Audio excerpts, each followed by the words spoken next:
Hello everybody, my name is Ilya. And my name is Tyler. Together we make up Kovray, a couple that loves to play board games. And today we'll be teaching you how to play Salton Sea. Salton Sea is published by Devir Games, it's designed by David Bernal, and its art is done by Amelia Sales. Now let's jump on over to the table and learn how to play, shall we? As always, you'll begin by setting up.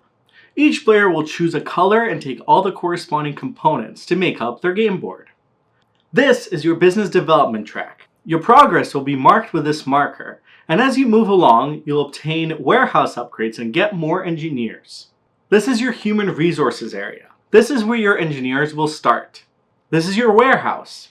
Make sure the tiles are in this order. As you expand your warehouse, you'll grow to store more lithium, geothermal energy, and brine. These tokens represent these resources. Lithium and geothermal energy start at 0, while brine starts at 1. Here is your drill and extraction plant damage indicators. They'll keep track of the condition of your machines. If they break, you may not be able to do certain actions until you repair them. Finally, here is where your drilling will occur. You'll start off with a starting claim tile. Lastly, you'll start with one card of each type from the $1 action deck to form your starting hand. 7 cards total. You'll now prepare the main board. You'll place the game board in the center of the table. Each player will place their score counter in the first space of the score track and 1 share token in the bottom of each corporation. You'll then place a financial assets value indicator on the matching track for each corporation corresponding to the number of players. You'll mix up the profit sharing tiles for each company and place them in the corresponding spaces. 1 at the very top, 1 less than your player count in the middle space, and then 1 for the number of your player count on the bottom space. These can be left face down or viewed at any time during the game. Separate the 3 startup feed tiles from the rest and mix each type separately. You'll then randomly place the startup feed tiles in the current investment space of each corporation and reveal them. Finally, place 2 feed tiles face down in the future investment spaces of each corporation. You'll then proceed to separate the claim cards into 2 decks. One with the superficial extractions marked with 1 diamond, and the other with a deep extraction marked with 2 diamonds. You'll remove cards based on your player count for each deck, shuffle and stack them, placing the superficial extractions on top. You'll reveal the 4 cards in the display below and place the exhausted claim tokens nearby. You'll then shuffle the objective cards and reveal 5 for the game, placing the remainder back to the box. You'll shuffle each of the other card piles and turn over as many action, research, and contract cards as there are players in the game plus 2. This is the market. You'll choose a starting player and you're now ready to play. Salton Sea is played over a course of several rounds, during which you'll take turns managing engineers and finances at your geothermal lithium extraction corporation to score the most victory points. On your turn, you'll use one of your engineers to carry out an action. To do this, you'll take 1 from your HR space and place it on an open and available action space on your board. All spaces where an engineer can be placed have a background with diagonal lines. These action spaces will include those on your player board, ones on your action cards you hold in your hand, an immediate effect research card, or contract card located on your company board. Before we dive into the specific spaces, let's chat about a unique element in this game. Your cards are not only the currency to be used, but they're also prompt actions you can take. These actions are often slightly better versions of what's presented on your player board, and when played they'll stay in front of you until the end of the round, at which point they'll go back into your hand. Once used as action spaces, you cannot use them as money that round. When you spend money, you'll discard it to the side of the market. You'll never receive change, so if you need to spend 4 and only have a 5 money card, you'll spend that 5. When collecting money, you can choose any combinations across the 3 stacks of 1, 3s, and 5s, as long as your sum is correct. Now it's time to jump into the actions. First, let's go through the industrial actions. The drill license action. This action allows you to buy one of the 4 claim cards available on the game board. You'll pay the value printed on the board in addition to the value on the card. You'll replenish the claim card spaces by shifting any cards down and drawing a new one. You'll add your newly claimed card to the space below your current claims. This action is important as it gives you opportunity to drill for more brine. The next action is drill. This action will allow you to drill to the next deeper layer, increasing the depth of your extraction. When placing your worker, you'll move the drill down. If the drill reaches a layer with rocks, it suffers damage. You'll move the drill damage indicator one space to the right. There are action cards though that allow you to ignore damage. This one, for example, allows you to ignore one rock while drilling. If your damage ever reaches the last 2 spaces, your drill freezes up and cannot be used to drill until it's fixed. The purpose of this action is to create opportunities for extraction of brine. Next action is that extract. This action will allow you to extract as many units of brine as indicated on the space. As you extract brine from a claim, you'll cover the brine icons with exhausted claim tokens top to bottom. For each brine extracted, you'll shift your brine token in your warehouse. When a claim card or tile has been fully extracted from, you'll gain the bonus printed on the right and turn the card over. If you're playing with a small table, you can stack cards or shift them to ensure you have enough space. Fully extracting claim cards will grant you victory points, move you on the business development track, and of course give you brine to work with. Next up is the process action. If you have brine stored, you're able to process it by turning it into other products, primarily geothermal energy and lithium. At first, you'll have the choice of producing 1 lithium for 6 money or 1 geothermal energy for 4. After doing that, you'll have the option to optimize your production. But this does cause some wear and tear on the machinery. Whether you've produced lithium or geothermal energy, you can force the machinery to produce 1 additional unit of lithium by moving 3 spaces on the extraction plant damage, or geothermal energy by moving 2 spaces. Now this machine can also break, at which point you cannot use the process action. Now what do we do with a broken machinery? We repair it.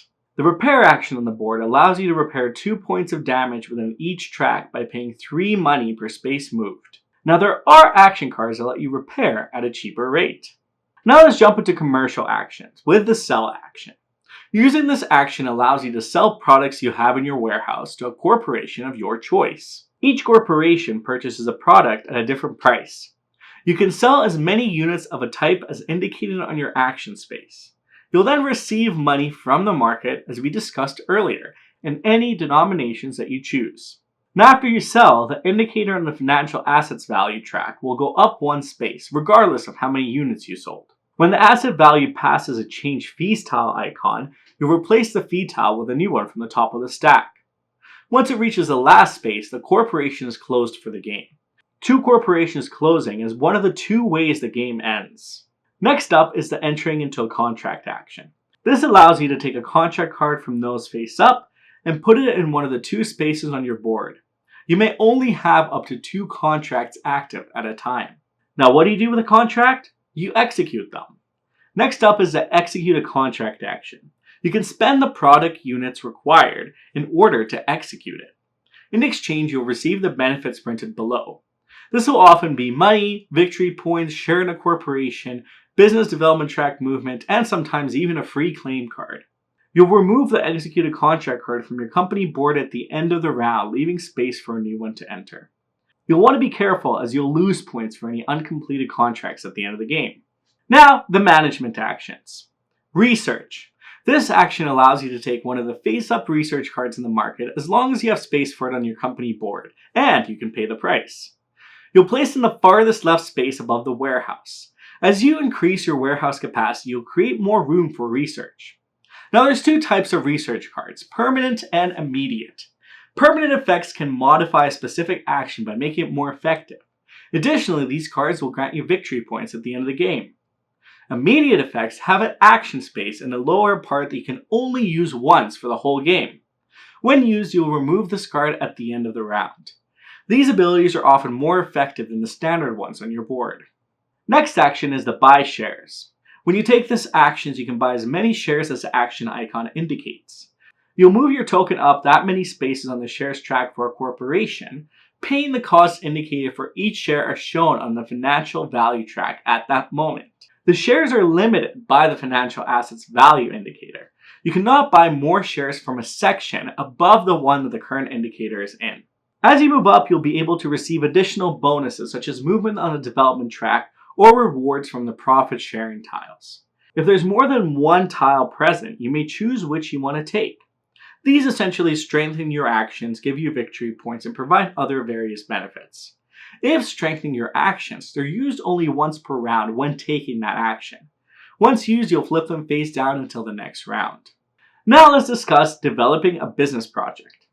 Here, you'll simply pay 3 money to advance on the development track. Now as you advance on the track, you'll gain additional warehouse storage and engineers. If you ever reach the end, you'll unlock the gray star scoring, meaning you'll score 1 point for each gray star on your completed objectives at the end of the game.